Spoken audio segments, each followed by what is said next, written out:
मित्रांनो नमस्कार. माझ्या मॉडर्न गोट फार्मिंग चॅनलमध्ये मी आपले मनापासून स्वागत करतो आहे. मित्रांनो, चॅनलवर जर माझ्या फर्स्ट टाईम असाल तर चॅनलला सबस्क्राईब करा आणि जे ऑलरेडी माझ्या चॅनलचे सबस्क्रायबर आहेत त्यांनी माझ्या चॅनलची माहिती आपल्या मित्रांना किंवा जे शेळीपालन करणार आहेत किंवा नवीन युवा उद्योजक जो आपल्याला शेळीपालनासाठी संधी शोधतो आहे तर त्यांच्यासाठी हा मी व्हिडिओ बनवत आहे आणि ही माहिती आपल्याला उपयोगी पडेल ही मी आशा करतो. तर मित्रांनो, मी आज एकाच अशाच ठिकाणी आलेलो आहे की जिथं ग्रामीण भागामध्ये शेळीपालन केलं जातं आणि आता जस्ट 12:30 वाजलेत. आता त्यांना ते हिरवा चारा देत आहेत जे आपले मालक आहेत. सर नमस्कार, आपलं पूर्ण नाव? बरं, आपण शेळीपालन हे किती वर्षापासून करताय? 4-5 वर्षापासून. बरोबर. ही शेळी तुम्ही खरेदी करताना बाजारातून खरेदी केली की तुमच्या आधीच्या शेळीपासून मदर गोटपासूनच तयार झालेत? विकत घेतले. बरं, आणि तुमचा उद्देश काय? शेळीपालन उद्देश काय? म्हणजे घरच्यांसाठी की दुधासाठी की ह्यातनंच मोठी झाल्यानंतर विकायचं आहे? दोन्ही दोन तीन पर्पजसाठी आहे. म्हणजे घरच्या दुधासाठी पण किंवा आपल्याला नंतर विकायची पण आहे. तर मित्रांनो, अशा पद्धतीने हे शेळीपालन केलं जातं. आता हा जो तुम्ही चारा आणला आहे हा आपल्या बांधावरचा हिरवा चारा आणला आहे ना, रानातला. तर मित्रांनो, त्यांनी आता हा हिरवा चारा दिलेला आहे. म्हणजे जो आपल्या रानामध्ये असतो, जवळपासच्या रानामध्ये. त्यांच्याकडं दोन्ही ह्या माद्या आहेत, शेळ्या आहेत. साधारणतः काय वय असेल यांचं? एक वय का असेल वय साधारणतः? मित्रांनो, ह्या शेळ्यांचं दात चेक करावं लागतात. दातावरून वय ओळखतं.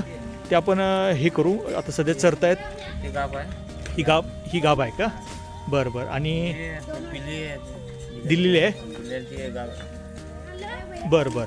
तर मित्रांनो, अशा पद्धतीनं त्यांचं शेळीपालन करतायत. आणि त्यांच्या घराच्या दूध किती लिटर देतं साधारणतः?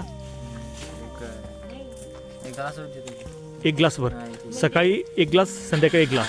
म्हणजे जो 2 पिल्ली झाले ना त्यांना 5 लागतंय. हो भरून त्यांना. बरोबर. आम्ही काढत नाही. बरोबर. आणि पिल्ली विकलं 6 महिने झाल्यानंतर पिल्ली विकतात. बरोबर. काय तर मग ते आम्हाला घरापुरतं दूध देतात. नंतर 5 महिन्यानं आणि ते हे त्यांना आम्ही घालतो. वर्षात 2 वेळा त्याची उत्पन्न आहे.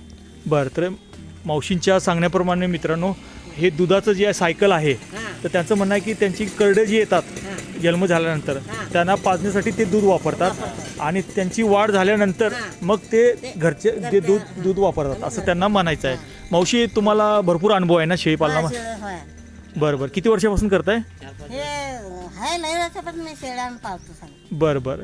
तुम्हाला आता आपली माहिती आहे ना मावशी, ही बरीच लोक पाहत आहेत. तर तुम्हाला शेळीपालनाबद्दल तुम्हाला काय सांगायचं तर तुम्ही थोडी तुमची माहिती सांगा. बरं, तो शेळीपालन केलं पाहिजे काय, कशा पद्धतीने केलं पाहिजे असं तुम्ही थोडे काही तुमच्या चांगले गोष्टी सांगा. म्हणजे चांगल्या लोकांना कळू देईल. कशासाठी करायचं म्हणजे उत्पन्न आपली काय नाही आहे ना. मग हे शेळी पालन केलं, त्यांची 2 बोकडं झाली. बरोबर. तर ते 6 महिन्यानं विकायला येतात. बरोबर. 10,000 7,000 विकतात. ते आपण घर प्रपंचाला आपल्याला वापरतात. बरोबर. ह्यासाठी आम्ही ते शेळी पालन, आम्हाला काम आता होत नाही.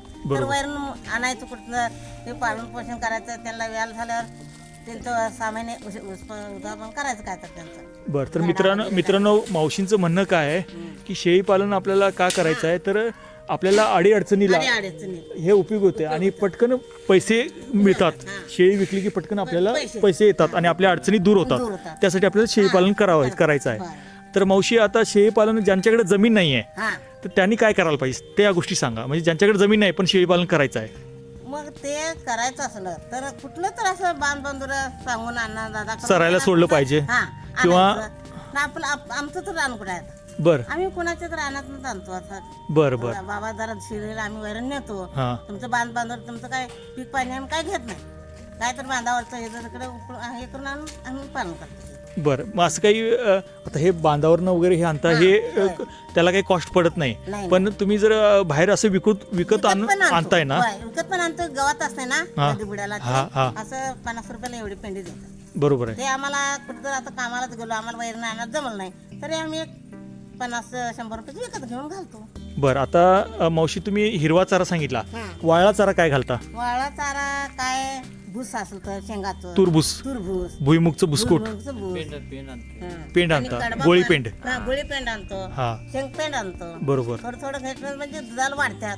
बरोबर, काय ते आणि त्यांचं पिल्ली पण पिऊन गरगर तसं असतात. बरोबर. आता फक्त ते 1 वर्षाचं आहे. बरं, आता इकडचं हो, आम्ही आणलं तो 2 महिन्यात होता. आम्ही अनुवारीत झालं त्यात येली आता ती. बरं, एक बोकड झालं ते अचानक वारलं आता परवा. बरं, 1 महिना 1.5 महिना राहिला आणि वारलं ते. हा, तर आता मावशी आहे ना, आपण आता चारा व्यवस्थापन पाहिलं, शेण कशी पाळतो आपण ते झालं. आता थोडं मेडिसिन सांगा, औषधं काही लागतात का? हो लागतात का.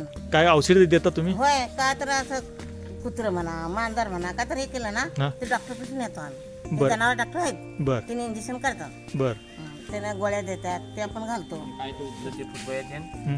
ते पण इंजेक्शन आहे. बरं, आता मी ह्या क्षेत्रातला आहे म्हणून माहिती आहे, जंतू निर्मूलन केलं पाहिजे, तुम्ही करता का?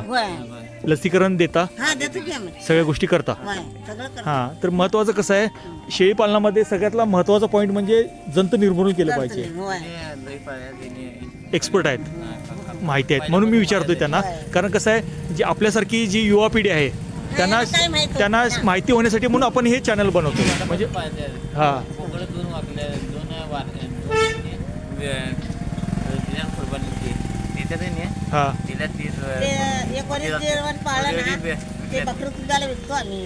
बरं, आता मावशी आपण बऱ्याच वेळा म्हणजे मी पण शेळी पालन केलेलं आहे. हा, तर शेळी पालनामध्ये मावशी काय होतं, ज्यावेळी शेळी गाबडणे हा प्रकार माहिती आहे तुम्हाला.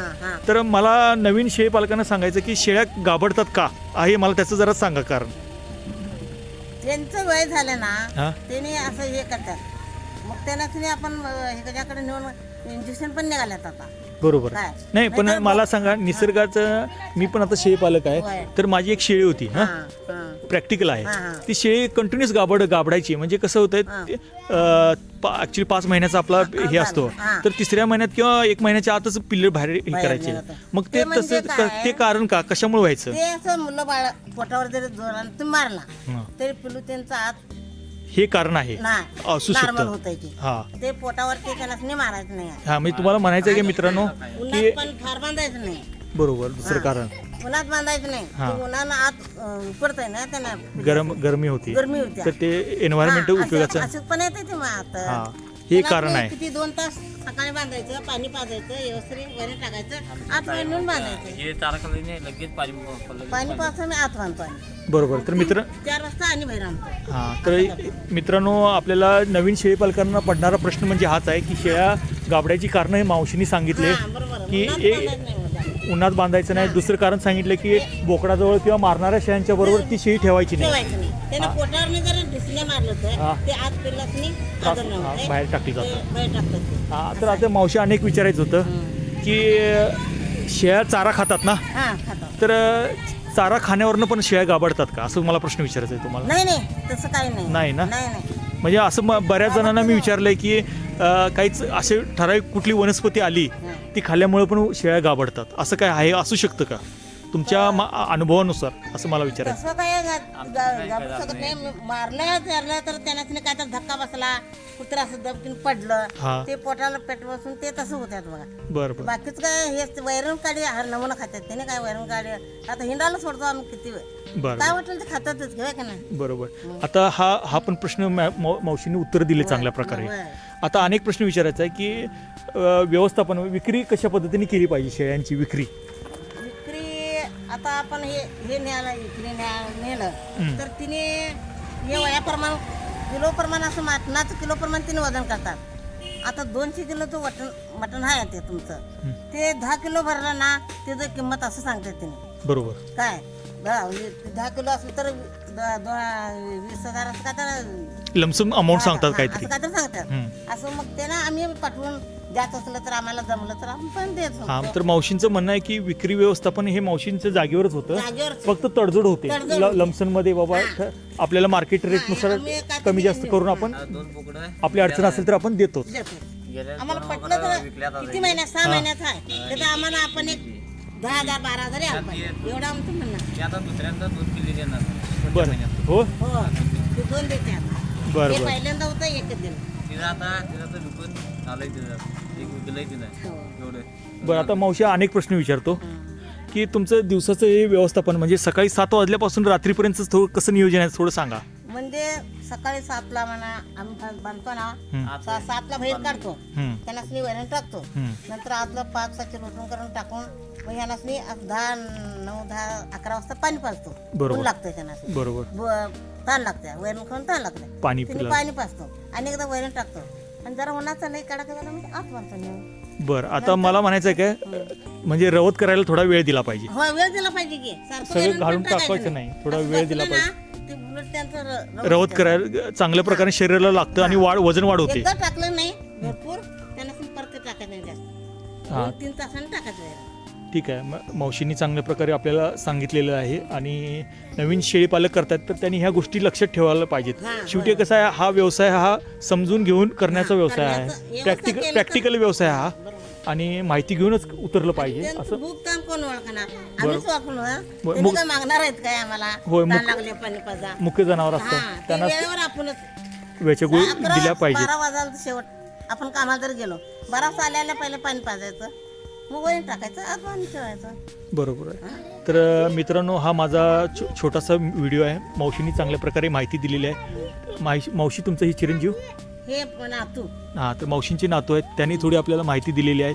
ते पण लक्ष देतात ना, तुम्ही पण लक्ष हिने वैरण मी हे वैरण आणतो. हेच पाहता का, तुम्हीच पाहता का? होय. आणि त्याच्या व्यतिरिक्त तुमचं शिक्षण पण आहे. शिक्षण आहे. हे 10वी झाली. बरं बरं चांगलं आहे. म्हणजे ह्या वयात सुद्धा व्यवसाय एक होय, व्यवसायच आहे हा. करतो. शेळीपालन हा व्यवसाय आहे व्यवसाय. आणि हा आता ह्या वयात जर समजला तर पुढे काही अडचणी येणार नाही काय तुम्हाला. अडचण येणार तुम्ही स्वावलंबी झाला. हा, आमचं सगळं आम्हाला हे झालेलं आहे ना. हा, अडचणीत मार्ग निघतो असं म्हणायचं. तसं बोकडं काय आता होतंय? हे जे बोकडे आता विकलेलं एवढं चालतोय. हा हा विकल्याला. विक्री झाली आहे. हा, विक्री झाली. बरं बरं आणि तिच्या पहिला एक बोकड ते पहिल्या शेळीचं हां ते विकून ते जरा वय झालं तिथं हां एकदम वय बरोबर ते जरा विकून चालू ती बरं बरं म्हणजे तुम्हाला म्हणायचं आहे की बोकड तुम्ही पण एवढं झालं ते होय. बोकड हां हां हे विकून 2 बोकडं आता विकून टाकलं. आम्ही याचं उत्पन्न घेतो वर्षातनं 2 वेळा येतात पण त्यानंतर बोलवले पाठ होऊन दे कोणाला नाही चांगलं आहे. हां. शेळीपालन मी अजूनही मुलांना सांगतो की जे मुलं मोबाईलवर गेम खेळत हां, बसतात बघा, ते किंवा असं काय तर फिरतात बुद्धिबळ तर त्याच्यापेक्षा घरच्यांना आणि आपल्याला हा कमी चांगलं आहे ना, कमी भांडवलात कमी भांडवलात भांडवलात आणि जेवायला काय जास्त असती नाही शेड पाहिजे हां. किंवा जागा जास्त जागा पाहिजे, जास्त पाहिजे. लाईट पाहिजे, पाणी पाहिजे, या सगळ्या गोष्टी अशा काय जास्त लागतात अशा नाहीत. असं काय आपल्या नाही त्याला. आहे ह्या ह्याच्यात ऍडजस्ट होतात. असं झाडपाला पण खातात ते हो राईट. काय असं झाडपाला आहे की नाही हे हां ते शिवळीचं सगळं खातात. सगळं खातात तिने बरं बरं कोणतं नाही असं नाही शिवळी. बरं बरं हे एक चांगलं प्रकार. आता मावशी अनेक प्रश्न विचारायचे येत आहे की बाकी असं गुळ पाणी देतात, कोणी हळद देतं किंवा आणि काहीतरी देतात. तुम्हाला काय म्हणायचं ह्याच्याबद्दल असं काय म्हणजे त्याचा उपयोग होतो का? हां यांना देते हां हां कॅल्शियम येतं म्हणून किंवा काही वेळा हळद अशक्तपणा येतोय हां. ते वैरण खात नाही हां त्यांना असं होणार नाही ते कॅल्शियम देतात गुळ पाणी देतात हां ते कॅल्शियम भरते त्यांच्या अंगातले हां म्हणजे तसं द्यायला काही हरकत नाही असं म्हणायचं. हरकत नाही ना. बरं बरं. तर मित्रांनो ह्या सर्व गोष्टी आहे ना पशुवैद्यकीय डॉक्टरांच्या सल्ल्यानेच करा. सल्ल्यानेच करा. म्हणजे त्यांना होय. आपली अडचण सांगा किंवा त्याचे आजार सांगा, हां. ते काय देतील त्याप्रमाणे पशुवैद्यकीयच्या मार्गदर्शनाखाली करा. होय. तर अशा पद्धतीने मित्रांनो हा छोटासा आपण व्हिडिओ बनवला. त्याची माहिती आवडली असेल तर व्हिडिओला लाईक करा, शेअर करा आणि सबस्क्राईब करा. मित्रांनो व्हिडिओ पाहिल्याबद्दल धन्यवाद.